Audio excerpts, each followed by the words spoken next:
Let's get started then, mate. So what's this? We're up to episode 5 of Shane and Sean Shoot the Shit Show. Episode 5. Who would have thought? What's our topic for today? I think we should talk about BSX because it's only a few months away, and yeah, I know you're starting to, and I know it's an event that's close to your heart. Obviously, it's in your backyard and all that sort of stuff, and we know we all love it. Heaps of people love it, and I guess just sort of maybe with the way things are in the world, we need a bit of positivity and something to look forward to, I guess, so, and it's always a lot of fun. We got stories, heaps of stuff has happened over the years. How many years has it actually been going for? So it started in 2006. Really? 2006. So that's 16 years so far, I think. I thought it was. Yeah. Okay. Yeah, started in 2006. 2006. Yeah, because I remember. Yeah. Well, yes, because it was before the Beijing Olympics. Because when the high performance team came that time, remember? Yeah. That was the first one, I think. So it must be 15 because 2 years ago we did the Friday the 13th kind of style theme. So yeah, it must be 15 been run so far, and this coming one's the 16th. Wow, that's awesome. I know. I never expected it to go past, say, 3 or 4. I thought, that chewing gum's going to lose its flavour and move on to something else. But yeah, the bubbles of something. Yeah, look, it definitely evolved. It's been some fun events. But what's really cool is we've only had a couple 16 years, I think maybe 3 rained out, like rainy events out of the whole lot. Rainy, and some of them have been torrential, and it wasn't rained out. None of the events have been washed out. We've had, I think the most successful event was the year Alien Nation sponsored it. It was maybe 2012, and it was the wettest year. So, who'd have thunk, you'd think a lot of people would just stay home and keep their money on them, but no, they came out. Maybe it was a good day for money laundering. Because it was wet outside. Hey, boom, boom. That was, boom, boom. Yeah. And that was, I remember poor Luke Medill flew down for the day and went out in the first round. Wade Worth knocked Not quite the first round, but yeah, he got knocked out by Wade. Very, very slippery, and he didn't even bring a change of clothes. No, I know, yeah. Poor bugger. Mm. Yeah. Oh, yeah, well, Luke used to, when he was actively riding and stuff, he used to always come down and support the event. It was really cool of him to fly down or whatever and come and support the event. And I think he won it a couple of times. Yeah, quite a few times. I think it would have been at least 3 or 4. Yeah, and it was good of him to support the event. So yeah, looking forward to it. Yeah. I've been on the mic for a few years. Yeah, which is, I don't know if that's a good or a bad thing, is it? It must be. No, it's a good daunting. thing. Nah, it's not something you normally would do. Like, it's not like you rock up to race meetings doing commentary. It's, I think the first time you did it, was it Cameron Murray threw a microphone in your hand and then found Travo and threw a microphone in his and said, "Go for your life, boys." And we actually didn't even know each other. I didn't even know Trav, which, I mean, it's kind of a good way to start a friendship because, we've become pretty good friends and mates and raced each other, ridden together, drank Captain Morgan together. But it was kind of, Cam goes, you're commentating. And I was like, what? No, you're commentating. And you can't say no to Cam. Like, there's no, but sorry, I'm just here to watch. No, you're commentating. So, it's been good. And I guess I'm a one-year wonder. I get on the mic once a year and make it up as I go along. People say it's fun. I do a few accents and laugh. And definitely, I know at the end of the day, like, my voice is done. Like, but if it's that little bit contributing to the whole event, I like to say that I'm part of a cog in the massive machine, which is called BSX, because you and Glenn and Ursula and you guys do so much behind the scenes leading up, on the day, and even after. So it's definitely relies on good volunteers, all volunteers, and everybody puts in on the day, and it's always well run, a lot of fun. We have a lot of laughs. We do have a very small crew, so there's a lot of pressure at various times on that crew. Trying to generate um, sponsorship, or we call it partnership, because we like to take it that one step further. Yeah. And quite often we get a lot of support based on the history of the event and the purpose of the event, which is to raise money for the Royal Children's Hospital here in Melbourne. And so it's been amazing having everyone from, say, Foster's group to, Alienation, so people within and outside of the BMX industry.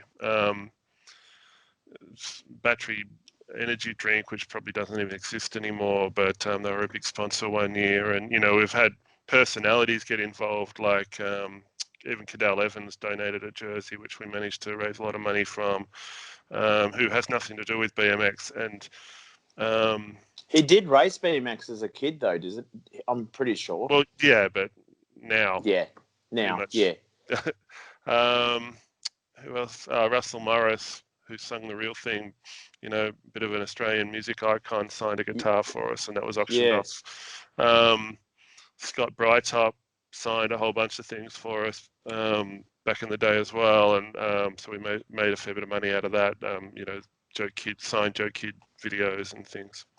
And Sorry, I should say DVDs.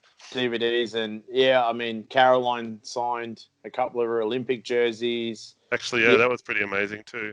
So yeah, she brought I think 3 jerseys, and 3. between those 3 jerseys, we raised about $2,000. So getting support from the riders as well. She wasn't going to make any money out of it, but when she came, it was just a fun day for her, and she really got involved, which was good. Yeah, and Monster headphones was the same year, which was Okay. big. Yeah, big partnership there. Yeah, yeah. A lot of people are excited about their products, and it works both ways. They get exposure, they help out an amazing event, and yeah, it's a kind of a win-win for sure. Yeah, so I still need to do a fair bit of work trying to, get some more partners involved.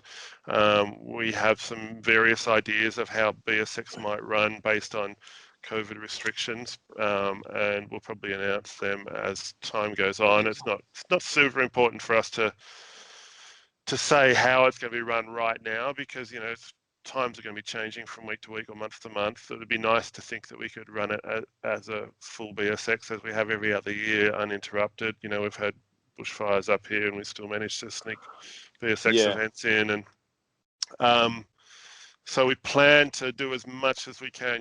If we can't run the event on the day, we'll still have fundraising, but it's our probably our driving force is to think, okay, we're going to have an event on the 11th of January next year, and if we have to pare it back, we'll pare it back, but we'll make sure that we get as much people up here having fun on their bikes as we can. yeah, and that's always the main game, is just to have a really relaxed day, lots of fun, raise money, catch up with friends. I mean, and because it's the same time as Track Attack, every year we hold it, you get to catch up with people from interstate. And I mean, used to always love the guys from NT, the Jingly Club especially, and me and Travo were always trying to score a Jingly Club jersey, because they were really, really cool, and they always promised. And yeah, and they were like, if you come up and commentate our state series or whatever it was, we'll give you a jersey and stuff. Like, it's one of those things that we probably should have done, I guess, looking back. But and They I were think, big supporters of the event. I remember they bought a box truck full of bikes and a bus full of riders. They were yeah, really 100%. supportive in the first probably 10 years of the event. They were, and they had a lot of fun, and they brought a lot of. Yeah, I mean, everybody brings really good energy, but they just, they were just so happy to be down here and having a heap of fun and riding BMX. And I think for me also is, I always love the t-shirts. Obviously, every year you have a different design, and that also goes to the proceeds to the Royal Children's. And yeah, it's always, I wonder what design they're going to have this year. And like I've pretty much, I think I don't have one from the first year, sadly, but I've pretty much got one from each one thereon. And yeah, I just love them. I still wear them. I mean, some of them are, starting to get a bit, tatty or whatever, a few old, but love them. and it's just, yeah, we've had some, Craig from Dirt Designs, and now we've got, Glenn from Firebird, And supporting us, Melissa. and Melissa. Yeah, sorry, Melissa. Yeah, and yeah, great designs, and I think that's part of it, part of the cool t-shirts, and yeah, it's always, and I just love wearing them during the year, and yeah, it's cool. I used to love the Yeah, little. it's nice to be involved in the whole concept and ideas process, and then pass it over to the guys at Firebird. They really they know the kind of imagery that we're looking for very quickly, and come up with designs that we barely have to review. We might shift a logo around just to make sure people know that it's, say, answer S squared, like on your t-shirt, the major sponsors. But coming up with a new thing every year is getting harder and harder. Like this year, I really didn't have much of a concept. I just sent a whole bunch of notes to Melissa, and she said, "Yep, we're on it." So fingers crossed, it'll be just as cool as the Yeah. last few. Yeah, and I kind of like this one too. I don't know if people can see it, but it's kind of got a bit of a Bob Harrow feel to it. So I kind of a bit of an old school feel. Growing up, BMX action, the Bob Harrow cartoons, and all that sort of stuff. I guess even Radical Rick and BMX Plus. So I kind of like that kind of racy cartoon sort of thing. So, but it's definitely one of those things. So, and it was always good. It is always good to see a representative from the Royal Children's Hospital come and also support the event and come and check it out. And they always are very, very impressed. It's good to see them smile, and they're knowing what we're doing is actually making a difference. Yeah. I think over the years we've managed to raise $65,000. I'm sure there's much easier ways to raise that kind of money, because with a lot less effort. Because just so much work, so much labor. I know Glenn Main has spent hours driving backwards and forwards, but also he sort of was named the Dirt Fairy, and I think Shovel God was promoted to last year. The guy just goes above and beyond, and just works slaves away. I don't pay him.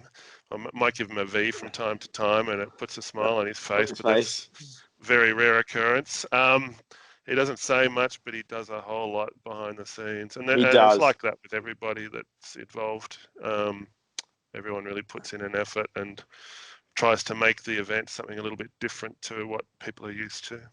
Yeah, and I guess Ronnie Guys too was the guru, and I think he passed the torch to Glenn, and Glenn's just gone with it and ran with it, and yeah, the track is always amazing, and I guess I've actually got the courage up in the last few years to actually ride in the event myself, because I was always, I just need to commentate. And it was, we've got two. Why don't you just have a crack? And yeah, it's so much fun. I kind of wish I'd done it earlier, but I just kind of always took, well, I'm commentating, I need to just focus on that. But the track can be intimidating. It's not like massive or anything. It's very different to a BMX track. So the thought of coming off a starting hill, doing two pedals, and then you're straight into a jump can be a bit daunting to some people, especially the way we've shaped the jumps over time, where they looked a lot nastier than they actually were, and they're more like a dirt jump, say, than a race jump. They're built specifically to wash your speed off a little bit into corners and that sort of thing, just so you're not going to go too fast and hurt yourself. You probably get 40 Ks or 45 Ks maybe at top speed on a BMX track, but here you'd be lucky to do 25, 30. So it's a bit more forgiving, but since it's such a tight track, it can also be quite intense. Yeah, and I guess too, when we shifted for a couple of years to BSX 2.0, the track was a completely different layout, a bit more space, and it was, jumps were a bit more rounded and stuff like that. So that was a good experience, but I guess BSX is back at the home of BSX. And So just getting into that a little bit, we did move to Marcus's place. I couldn't really put it any more precisely than to say that we kind of pushed it on him a little bit.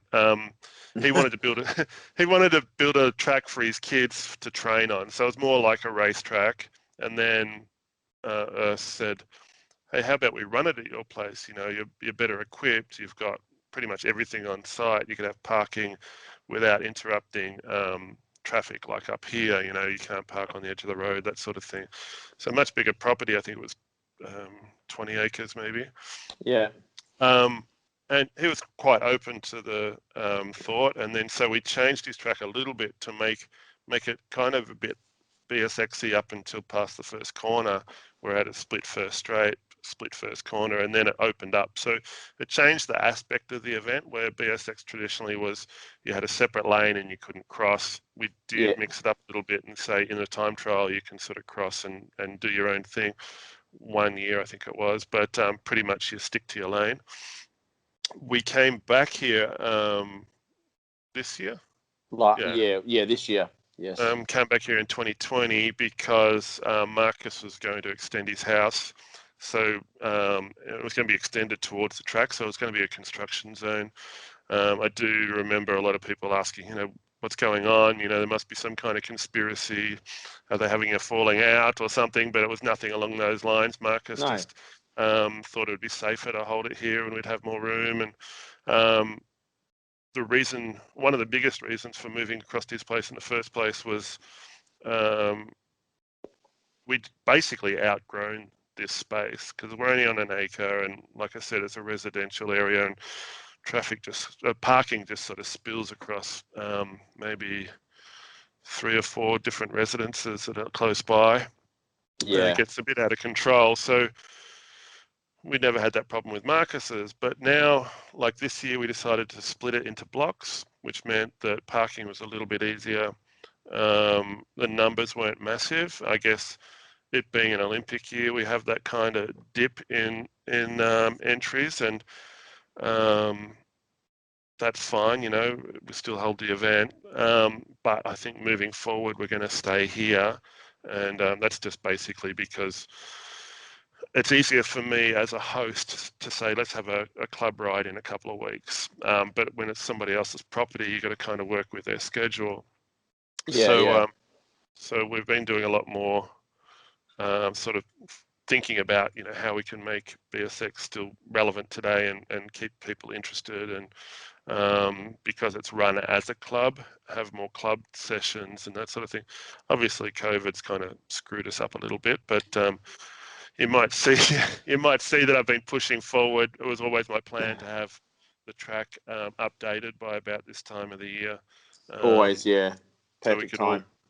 So we could all get together and have plenty of ride sessions in the lead up to the event, and spend less time digging and more time riding, because it just seems like pretty much all of our summer and definitely the Christmas break just gets eaten up by spending time in the backyard, getting everything dug and looking good, and getting all the event organised. So hopefully, you know, when Melbourne comes out of the restrictions and they're allowed to travel, we'll have ride sessions. Fingers crossed it'll be in 2 weeks, but Glenn and I always joke about it being in 2024. Just because it seems like it's endless, and you know, it's really different not catching up with Glenn every Saturday for a ride, either here or down at a track somewhere. Park Orchards, or I mean, that's the thing. Hopefully, like in 2 weeks, you or the guys down in Melbourne will get a bit more breathing space and maybe even be able to travel just that little bit more. And some clubs can open their tracks, even not for training, but even just some recreational riding like I have up here in Bendigo. I mean, sorry guys, but But on saying about the track change, I mean, we should give a shout out to Dave and Max.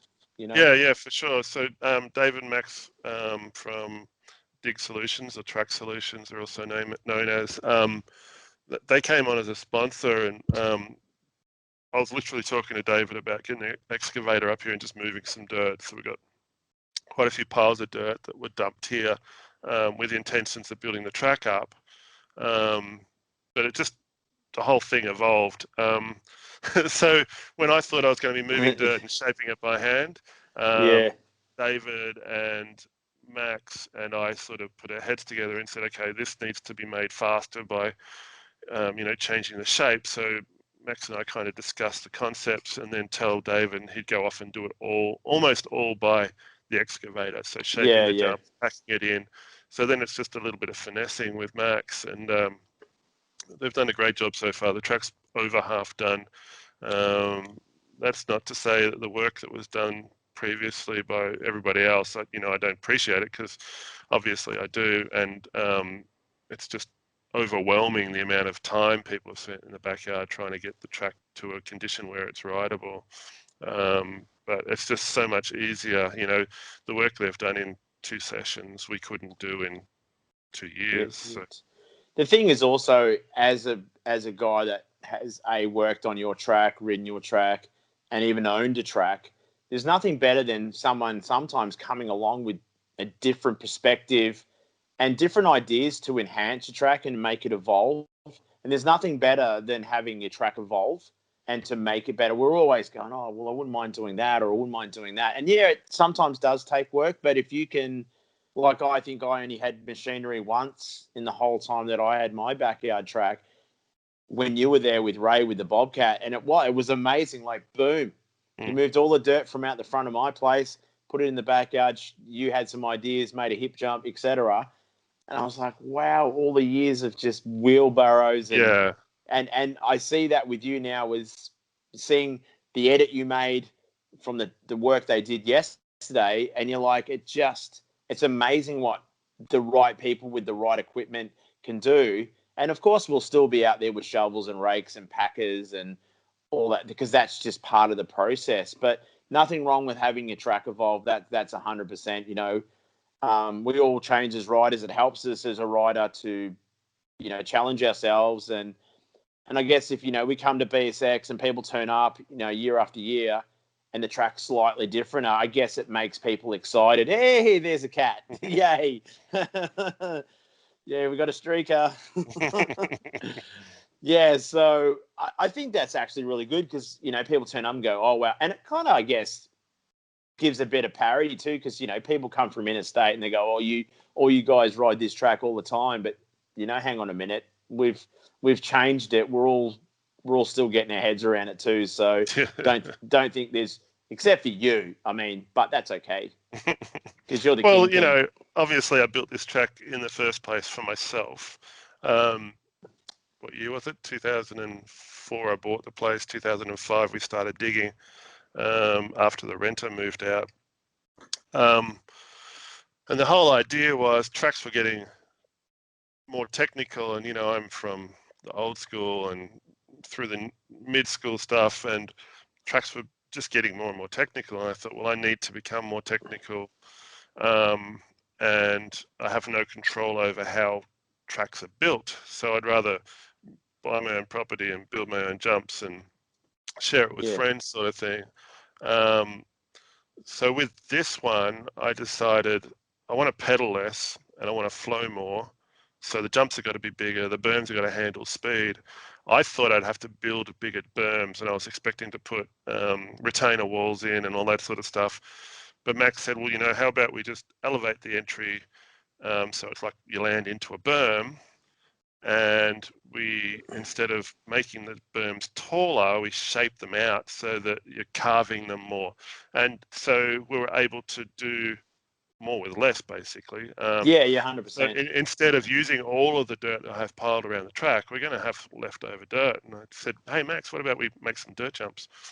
Yeah, and I just remember also too, is in years we would be sitting there because we needed dirt, and we'd be taking it from places and, sneaking bits from the back of corners, carving them out so we could put, stuff other places. But now with all that dirt, and I guess, as you say, maximizing what you had there and making it even more efficient. But no, I'm definitely looking forward to it. But I guess, I guess it's hard to pinpoint over 16 years of, do you have any favorite moments, fun things? I guess it was probably the first time when you actually won your own event. That was pretty cool. We all went a bit spastic for you.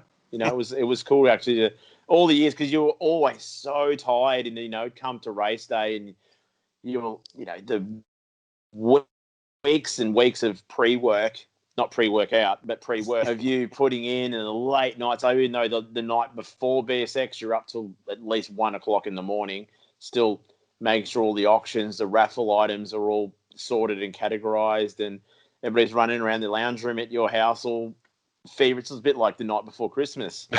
And then you turn up, put your gear on, put your helmet on, and then you got to turn your race face on. And, you do thing, but I can tell you, it's such a huge day.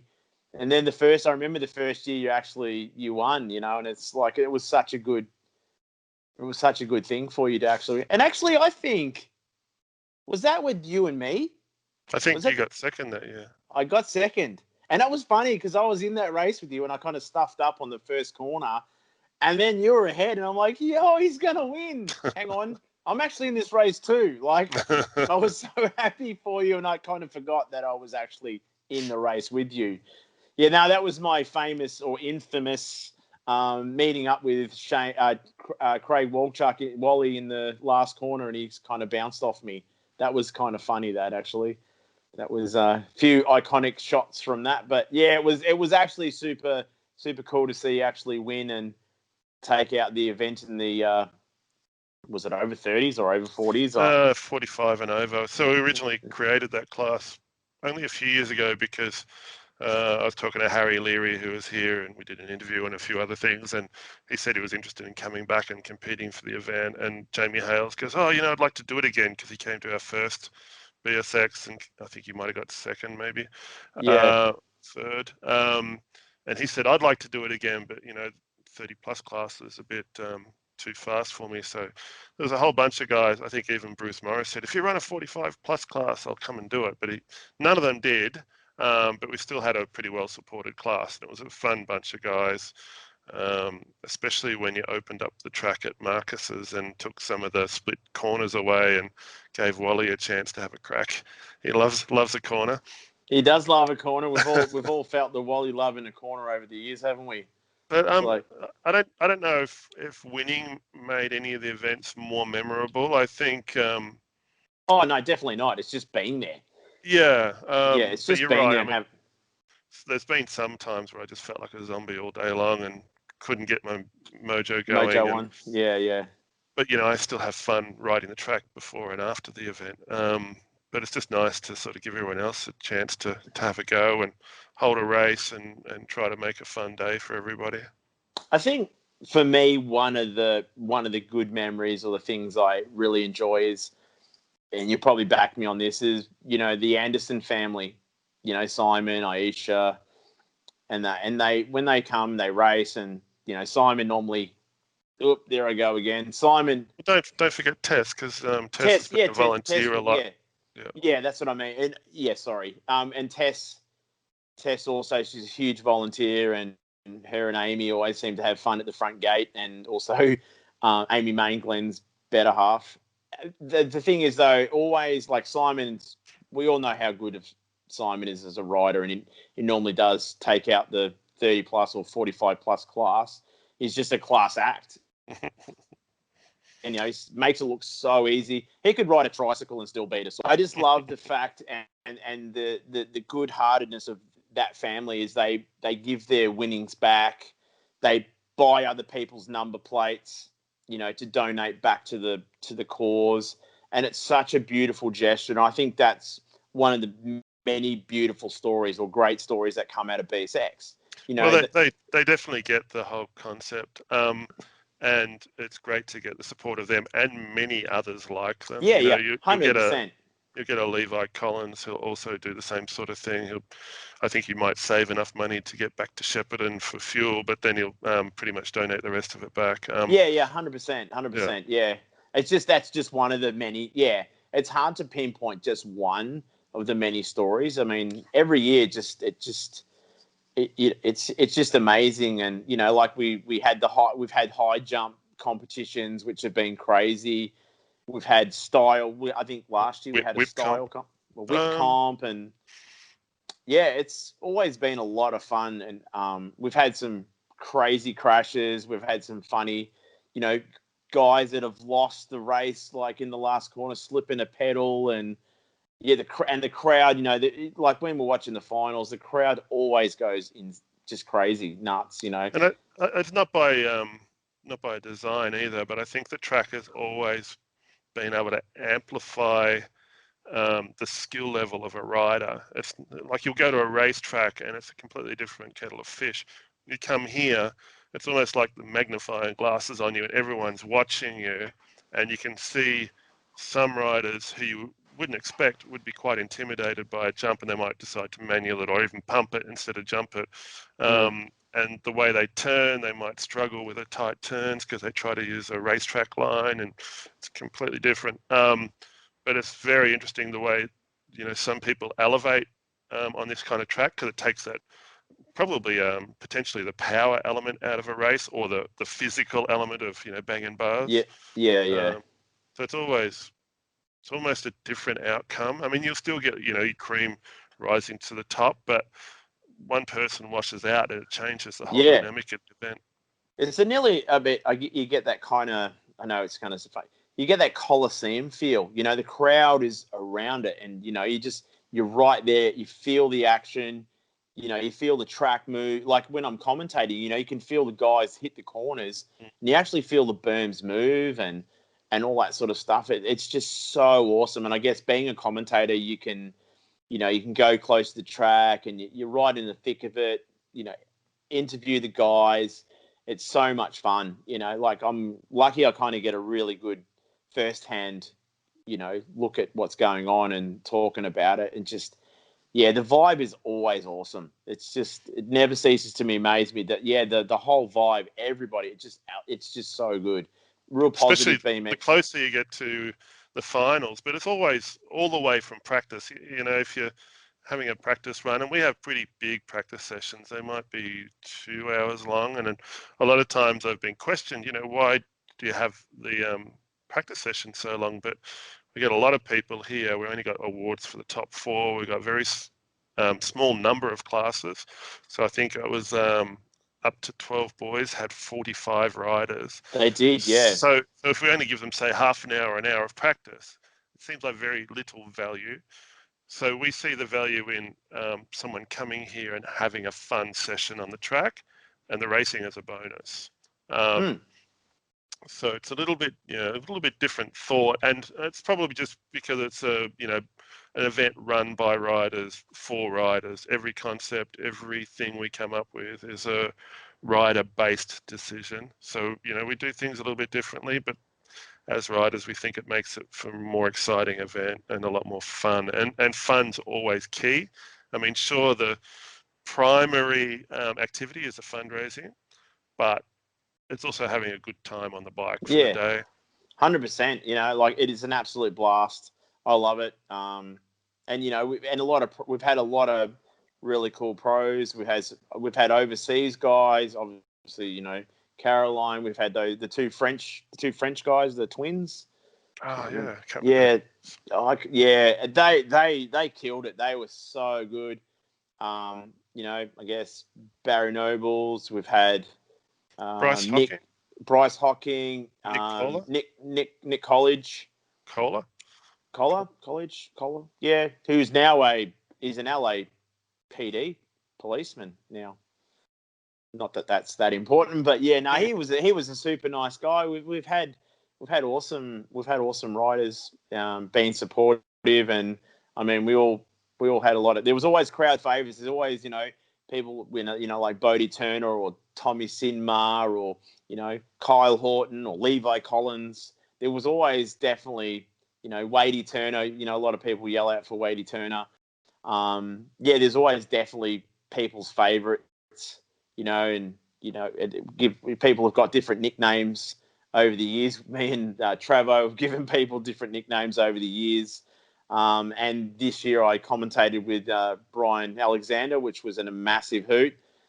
And he comes from a broadcasting background. He works in radio, so he taught me a lot of things. He was so professional, but he had a lot of fun, and he was losing his mind. Like he was just seeing things, and he was getting right into it. I think it might have been his first event, but I think he may have actually come a lot earlier in the piece and had a one day where he had a ride. So Yeah. it's his first event for a while, but he was getting right into it. There was a market on in Whittlesea that he stopped off early and grabbed a couple of novelty prizes that he gave away. Yep. So, it's good that everyone sort of gets into the whole swing of things. I mean, there might be Yep. some people leaving because they had a different picture of what they thought the event was going to be. I think some people don't quite understand what we're doing, but most people get it, and most people go home with a smile, and that's always the aim. Yeah, 100%. And I mean, it's so much fun.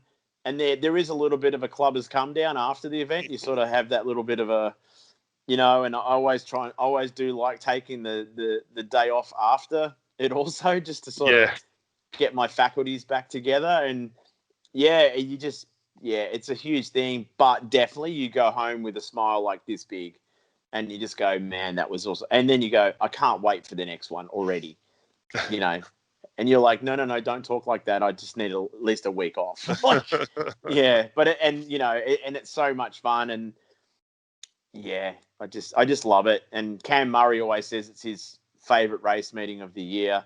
And you do actually have people when we go around to the pit tents, and we do talk to them on the day. Like, people just randomly start talking to people while we're giving out stickers or telling them to buy raffle tickets or whatever, or please can you buy some raffle tickets. And yeah, people just, they love it. It's so relaxed.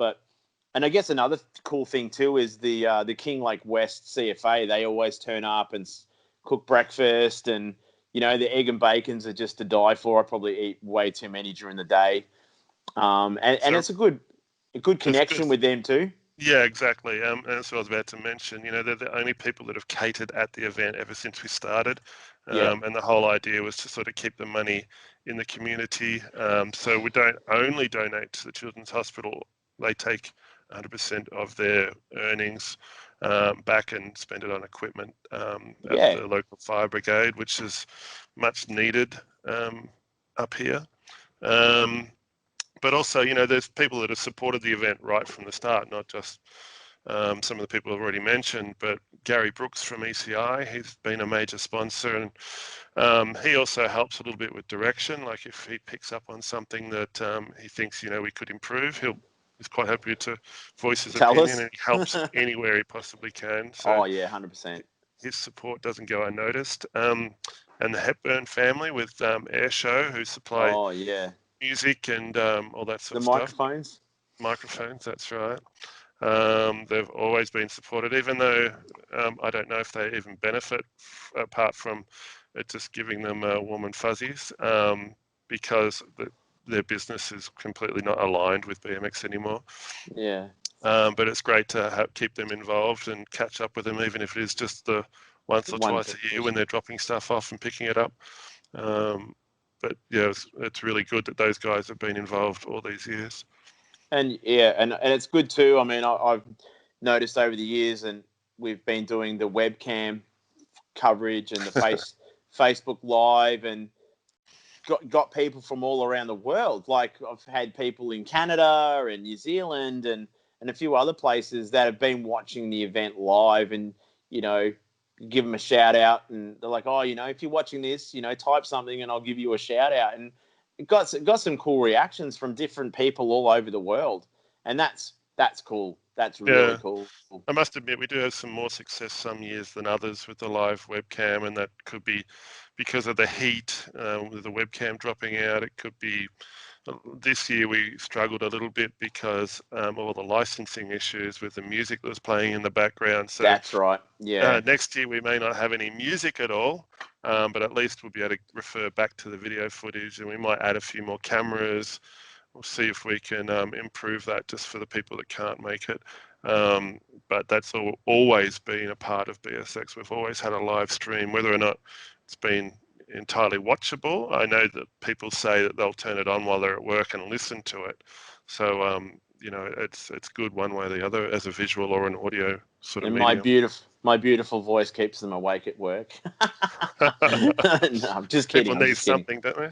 They do, yeah. Oh my God, it's that Sean Collins' voice. No, I'm glad at least they're listening. At least, Yeah, yeah, and also in the last few years, you've had also after the event, you've been able to bid on some of the prizes also. So some people can't get there and they want to still purchase raffle tickets or bid on items, which has always been a great option for people that maybe can't get the time off or et cetera, et cetera. It still gives them a chance to contribute to the overall figure of the fundraiser. yeah. So I And find that, that's starting to become an all year thing now. Like we've got a eBay store where we're selling this year's t-shirts, and I've got a whole bunch of previous 2 or maybe even 3 years t-shirts which I need to add to the collection, so people can purchase those as well. And there's some leftover product which normally we would just hold off and use them as raffle prizes for the following year. But I think I'll put them up on eBay, and if someone could use them between now and then, it'd be awesome. yeah, So obviously, 100% of the profits goes to the Children's Hospital. Anything we hold on to from year to year is just to help us for any upcoming costs involved in running the event. It's not a cheap event. I think I sat down and worked out it probably costs us $4,500 to run. And you just wouldn't expect it, but all the rentals and the costs, and yeah. we do purchase some items so that we could auction them off to. We get good discounts and that sort of thing, but there are costs involved: toilet hire, just being a club. There's ongoing costs. I, But I do yeah, remember. Oh, go sorry, ahead, mate. go ahead, Sorry. go No, ahead. I just remember also this year with the older T-shirts and that we were also donating that to the Wildlife Fund, also because of Well, the current that was the that was with bushfires. that was with. So we've got older T-shirts, which are the dirt design T-shirts, which we Yeah, normally sell for about $10, but they're just bits and pieces. So I'm not likely yeah. to put them up on eBay. Um, No, it's just hard to manage. oh no, with, I was just brought that up as yeah, it was one of the great things that we did on the day but and that let was people know. an initiative that Glenn wanted to run with, and Yeah, obviously a great cause. So I asked him to pick which one, because there's quite a few wildlife charities that sort of was help. And he did have a specific one. I think it might have been Wildlife Victoria. Off the that top of was it. my Yep, head. yep. Yeah. Just because the way money was being funneling through all the bushfires are up in New South Wales, and I think there was some down here as well, wasn't there? Yeah, Um, Gippsland. it was New South Wales that was benefiting most, so he wanted to make sure that Wildlife Victoria also, got some funding. And Oh, 100%. Yeah.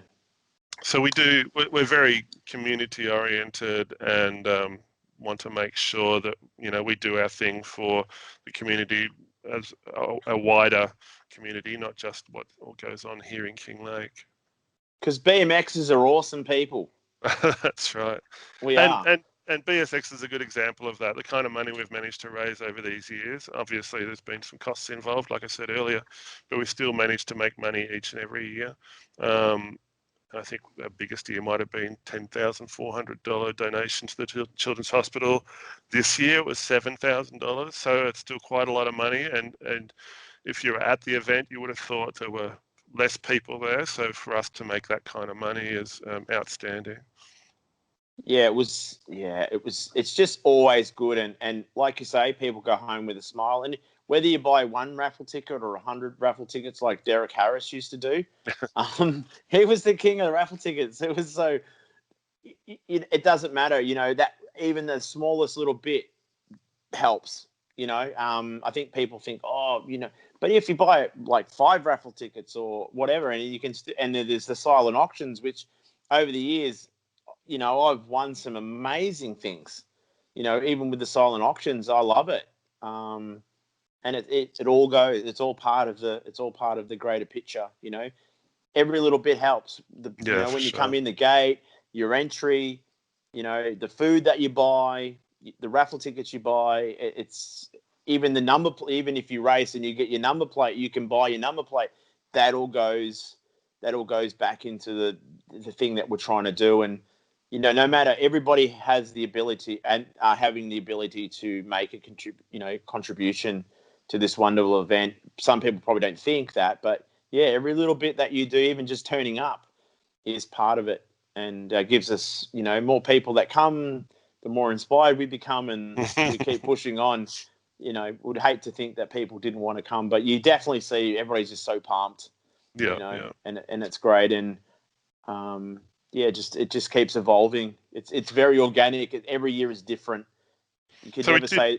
yeah, exactly. And we do have plans to change next year. If we were to run it as a full event, which still obviously not sure yet, Glenn suggested that we have pro first. And the reason behind that is it's a very technical event and you have to really be on your feet to keep up with everything that's going on. So we initially split the day into two halves so that I could manage half a day and Glenn could manage the other half of the day. But it gets a bit unfair because he manages the first half of the day and he's putting out fires the whole time. And by the time he gets to race, he's knackered. And he's set in place systems that just sort of work. And I don't have Yeah. to do as much work as him. So he said, right, I've been doing all this work. It's your turn. So I want my bracket to go first, which is pro men, pro women, and 30 plus. And then that way you can do all the running around this year, which I'm happy to do. And then he gets to relax in the afternoon. So it'd be nice to turn up to an event where Glenn actually gets to be a bit more Relax. relaxed. Because Yeah. I think maybe I overlooked that, and that's just what we do. We look after each other and make sure that we keep it simple for everyone else. And it's even, he always gives 110%, and he does so much behind the scenes. And it's even when I'm not trying to get away from BSX, but it's even us as a team profile. We'll go away or whatever, and he just makes everything run so good. Whether it's organization of putting up tents to even how to pack the van, it's Glenn main efficiency, and that's just what he's good at. He's just good at it, and and I guess you see that on the BSX day. He turns up, boom, here's your sheets. Oh, okay, cool. For like when I need to commentate, or and even comes up, hey, do you need a bottle of water? And I'm like, yeah, okay, cool, man. And like, but you're running around doing 800 other million things, and I actually give a shout out to my daughter. Even she comes and helps me, and she's my little 2IC or whatever, and she helps me out. And hopefully that takes a little bit of a workload off Glenn, Yeah. holes in my moto sheets, blah, blah, blah, and that. But he does an amazing job. And then obviously with the whole Dirt Fairy Shovel God thing on top of that. And it was really nice to see you do that secret little award for him, and got the Vans grips for him and the little thank you. And yeah, definitely. I reckon it definitely hit his soft spot. We all know he doesn't say much, and he's he doesn't emote too well sometimes, unless he's got a broken rib. But that's more of an moan. yeah. So it was good to see him. Yeah, he was touched, and it was good. And we're forever grateful for him, and like we said, all the other people that make it what it is, including yourself. But yeah, I love it, and there's so many good times. I mean, like I said, I drove up one year. I had a bit of a hole in my radiator, and me and Cams were pulling over, and there was water running down one of the drains, and we're like filling a bottle, filling up my radiator. And I'm pretty sure there's plenty of people out there with those kind of stories, getting to BSX or whatever. And yeah, especially on some of the foggy days, BSX or King Lake in the morning in the middle of summer can be quite foggy. I don't know how that works, but a lot of people are saying they missed signs and drove up past and still managed to get here on time. Yeah, it's good, and that's what I mean. It's nearly like it's a bit of an adventure to get up there, and it is without sounding cliche, it is actually a beautiful part of the world, and there's definitely a really good vibe, whether it's the trees and the fresh air and all that sort of stuff. And yeah, it's kind of even weird seeing like planes flying over, but probably won't have that issue this year. Not many planes are flying. Well, hopefully there is more planes flying, but yeah, it's just, I guess even you could, I think if you had it somewhere else, I don't think it would have the same ambience. Yeah, and I think having it at Marcus's at BSX 2.0 kind of pointed that out. While it was a bigger property and everything might have run a little bit smoother, having everything all sort of in the one place. What it meant was that people were spread further apart from each other, and it sort of created little pockets and little tiny sort of sub-communities around the track, and no one really intermingled. But here you get no choice. You're rubbing shoulders with each other. It's much tighter area, and you get a lot more of that community feel. Yeah, 100%. Yeah, and that's what I get, and we can mingle in. And it was, I guess, at Marcus's, especially I think the second year, it was more like the crowd was spread out, kind of like how are at a race meeting. Yeah, Their pit tents, and it was kind of like a wall of pit tents. But that's okay. Like I say, the event's evolving. We go, okay, that was what happened. We need to go back to the drawing board, and I guess that's the beauty of, well, now we've got the back to the home that home of BSX, and like you said too, mega grateful to Marcus. I mean, opening up his property and all that sort of stuff. It was awesome. It was awesome having it there, and it's a fun place to ride. I can't wait to go back there and ride. At some stage. Shout out to Marcus. Hey man, text me.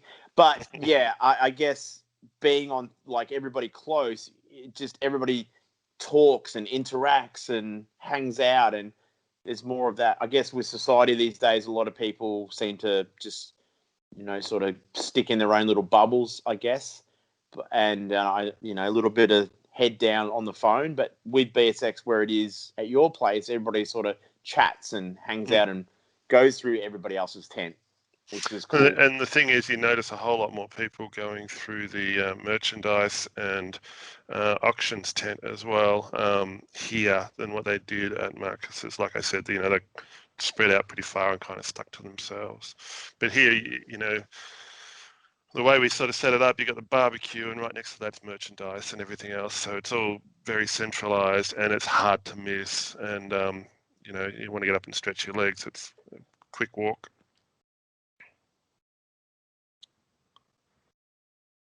Still with me, Sean? Your screen's frozen. Hello? Hello? Oh, I've just got the big sexy picture of you. Doesn't get any better than that. I know. How do I get it back? How do we get your sexy picture back of you? Active now. Where's the video gone? I'm still here. I can't see you. You can't see me, can you? Yeah, I can see you. Oh, there we go. If I can see you and I can see me, then we should be able to record. Yeah. All right. So you're gonna have to edit it. Yeah, that's all right. So you were saying before we were rudely interrupted by my battery going flat because I'm such a rookie, but not so much because I've got a backup phone, my old iPhone. But sorry, unprofessional. Show 5 was bound to happen. Something was going to go wrong technically, but it's all right. It's not like we're paid. No, we should. No, we shouldn't. No, so I'll pay you. You can pay me. We can say we're professionals. And you can pay me in coffee or something. I don't know, because I do love a coffee. But I guess maybe that's the BMX gods telling us to maybe wind it up. Yeah, I think it's saying we've spoke too much. But I do remember you saying you had a prop to show off. So maybe we'll have a quick look at that. Yeah, it's just a T-shirt. I remember me and Trav. It was just a crazy cool day, and I remember actually I got a T-shirt. I went around and asked all the riders that were there that day, if they wanted to sign this. It was 2016, obviously. And Hayden Fletcher, Jamie Hales, they all signed it. Brandon Tahiko, all sorts of people. Gorak, we all love Gorak. The Ninja. So Tommy Sinmar, Bodie Turner, Ando, Craig Austin. So just everybody that was there, just signed the T-shirt. And that's just the sort of vibe, go up and say, hey, can you sign this T-shirt for me? And I guess for me, it's just a bit of a memento also, just to sort of hang on to and look back and say, we had an event, BSX, and these were all the cool cats that came along and had a good time. Josh Jolly's there. There's heaps of people. It was just, that's kind of one of the memories I hang on to, this T-shirt, all the good people that we've had fun with on a day in the sun in King Lake, raising money for the Royal Children's Hospital, or the rain. Like I said, it's been good. Touch wood, touch my coffee table, but it's been good. Really, three events out of the 16, we've had a little bit of rain. You know what I mean? Yeah. So anyway, but no, thanks for that chat. That was good. That was some good memories. I'm even more excited now for this year or next year. Well, sorry. Obviously, before your phone decided to give up the ghost, I think it was getting bored with our stories. We probably had a whole lot more. We probably had a whole lot more to talk about, and we might again once we kind of get a clearer picture of how BSX will be run. It's probably a fairly good medium to share with people. But yeah, definitely make plans. Save up your spare cash. Start filling up those piggy banks, because we're planning on having some pretty cool stuff for auction at minimum. We will have a fundraiser, and we will have ride sessions. Whether or not those ride sessions happen on the day is kind of up to the gods, but we'll do the best we can to get people up and having a ride. Awesome. Obviously, the track should be well and truly ready by then. It's coming along quite well and very quickly.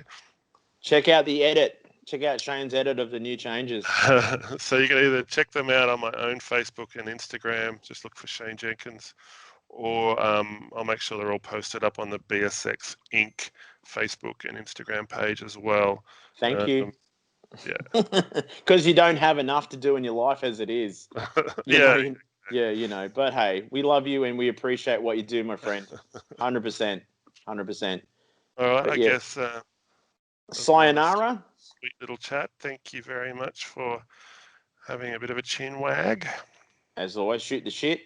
Cool. And thanks to everybody that's watching the show, our little thing here, and also getting a few comments. I've even got people from my work who are not BMX people that are actually saying it's a lot of fun to watch. So, and it was actually funny seeing Glenn Surridge. We all know Glenn Surridge. He's watching us on the big TV, his big TV at home.